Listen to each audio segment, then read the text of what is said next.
Hey, what's up guys, it's Terminator's sister Caroline. Please support my brother by subscribing and turning on post notifications. Also check out the people who inspired him to make trolling videos. Their channels will be in the description for you to check out.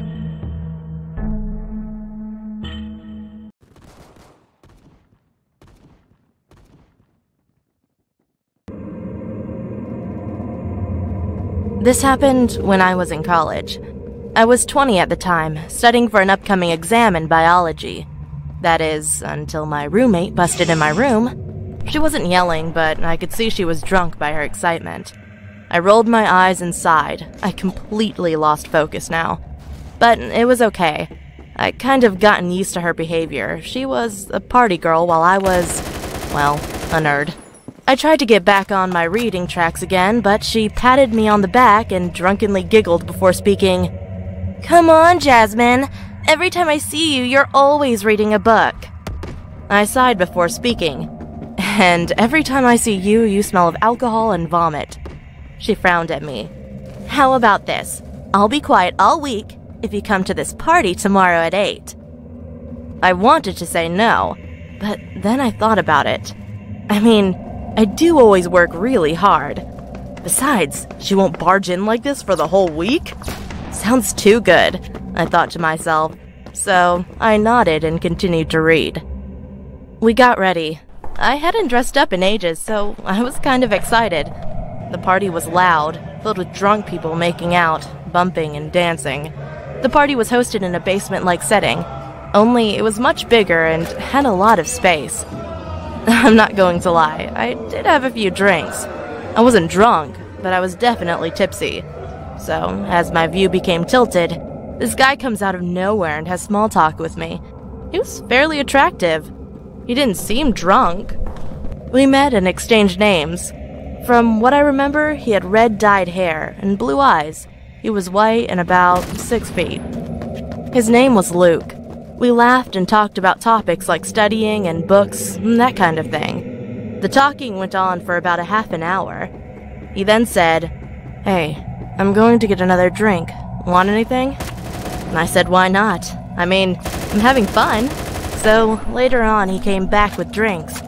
And the next thing I remember, we were making out in the corner of the party room. It was so quick, and then he asked me, "Want to go back to my place?" Which I politely declined. I already know what he wants. Besides, I needed to be on campus in the morning. "Come on, I promise it will be fun." I remember that he kept on trying to get me to go, but he gave up after I made it clear I wasn't interested in going to his place. He rolled his eyes angrily and gave me a paper with a number on it. "Fine. If you change your mind, give me a call." He leaned close to me and whispered against my ear. Then he walked out, and the rest of the night was a complete blank. The next day, I woke up inside my college bedroom, on my bed, next to my roommate snoring on her bed as well. As I got up to shower, a paper fell out of my pocket. It was the number, which made me remember that guy. But I had more important things now. I showered then and went to study. I remember reading my book when all of a sudden I felt dizzy. Then I woke up in the bed with police officers and nurses talking next to me. Turns out I had this dangerous allergic reaction that could only be caused from saliva or any bodily fluids that had come from decaying or rotting flesh. Which, to my surprise, was weird. I hadn't been kissing anyone, let alone ate anything raw. Then I remembered the guy. I told the police about the guy at the party and gave them the number he gave me. A few weeks passed and my allergies went down so I could live my life normally. I just finished my test when my phone rang. I answered it, and it was the police. Turns out the guy from the party had 2 dead, decaying women's bodies inside his apartment that he ate. They must have been there for months. My heart dropped. The thought that I made out with someone who ate human flesh, or even worse, was what if I had agreed to come to his place? I may have been one of those bodies.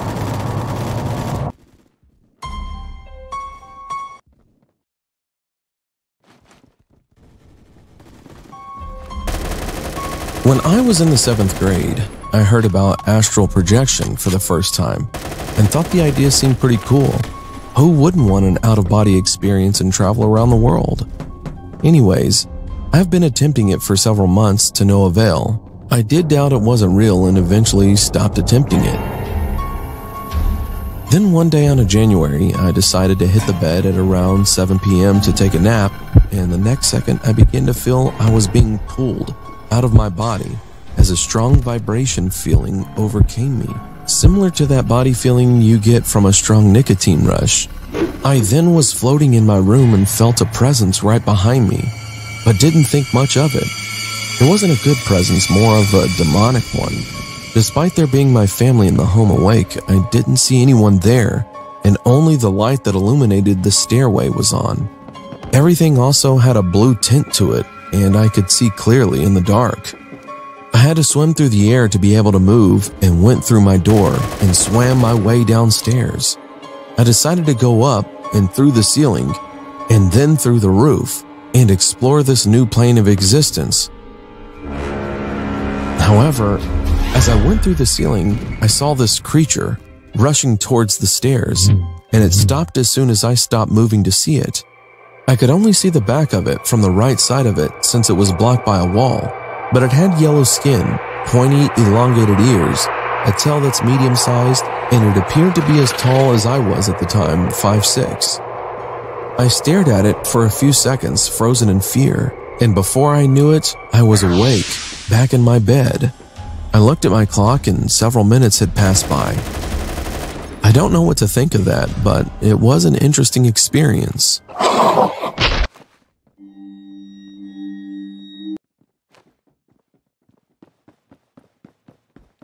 Hey, yeah, just put that video right there.